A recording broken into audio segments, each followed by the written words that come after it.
Заклучно со септември, во последните 3 месеци општините од источниот регион нови задолжувања не пријавиле. Овој податок, кој е дел од анализата на Портал Ап, е изненадувачки добар со оглед на вонредните трошоци кои општините ги имаат во овој период.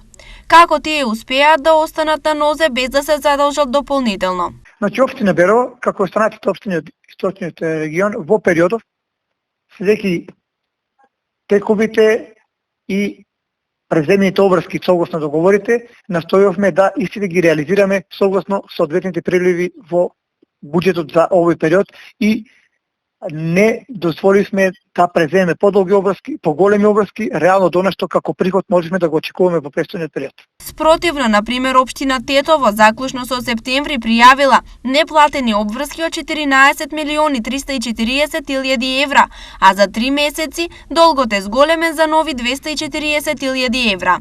Општина Гостивар крајот од третиот квартал го завршува со долг од 7 милиони 812 илјади евра, но периодот од само 3 месеци има нов долг поголем за 300 илјади евра. Слична е состојбата и со Гостивар, Кичево, Струга, Чаир, Арачиново и други општини од западниот дел, каде задолжувањата никако не престануваат.